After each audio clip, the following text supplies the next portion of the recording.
When I was 11 years old, we had a really, really tough Thanksgiving where there was no money and no food, and my mom was screaming at father about how he couldn't even take care of his own family, and it was horrible. And I have a younger brother and younger sister. I'm the oldest, so I was trying to keep them from hearing this conversation, and then a miracle happened. Bang on the door.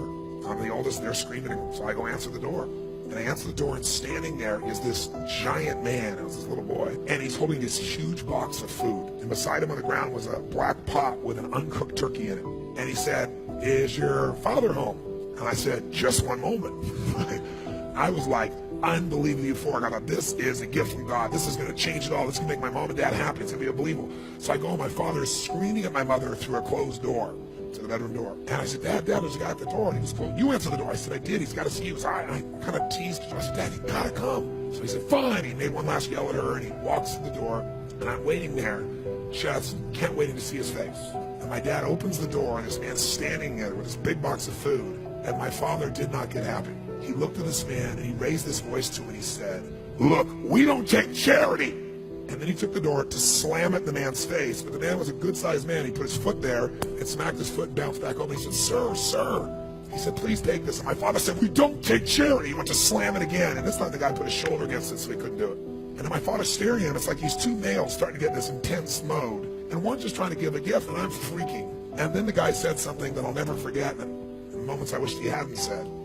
But he found a way to force my father. He told this thing, and he looked at me, and then he looked at my dad, and he said, "Don't make your family suffer because of your ego." Now my dad's level of energy increased, but he was also trapped. So he took the food, slammed it on our table, and slammed the door in the man's face and everything.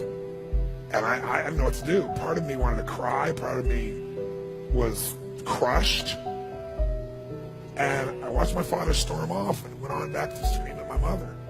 And I remember that day just thinking, I don't understand.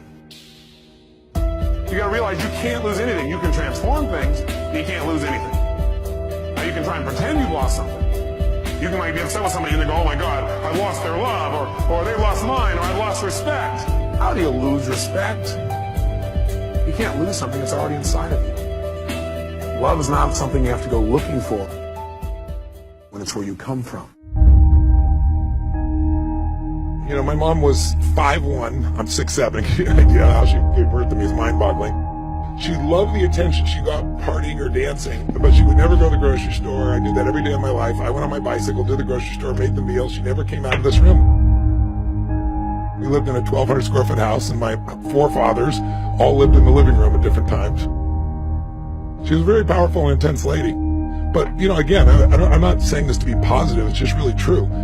Everything in my life has come from all those things that are there, all the drives. Now I could have just beat myself up or felt sorry for myself, but fortunately I didn't do that.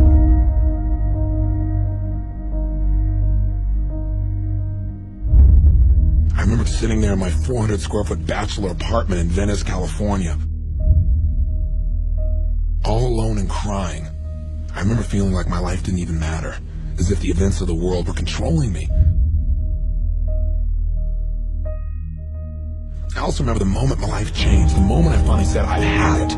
I know I'm much more than I'm demonstrating, mentally, emotionally, physically. I'm more than what my life is showing right now. I made a decision in that moment which was to alter my life forever. I decided to change virtually every aspect of my life.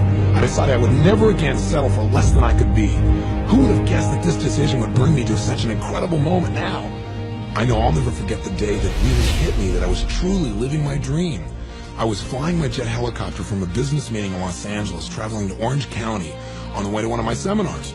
And as I flew over the city of Glendale, California, I suddenly recognized a large building. And I stopped the helicopter and hovered above. And as I looked down, I realized this is the building that I'd worked in as a janitor a mere 12 years ago. In those days, I've been concerned about whether my 1960 Volkswagen would hang together for the 30-minute trip to work. My life had been focused on how am I going to survive. I felt alone and I felt fearful. But that day, as I hovered there in the sky, I thought, what a difference a decade can make.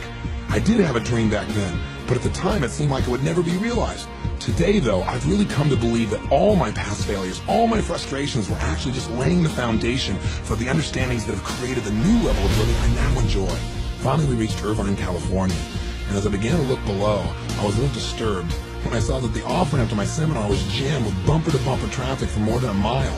I thought to myself, boy, I hope whatever else is going on tonight gets started soon so that the people coming to my seminar can arrive on time. But as I started to descend down to the helipad, I began to see a brand new picture.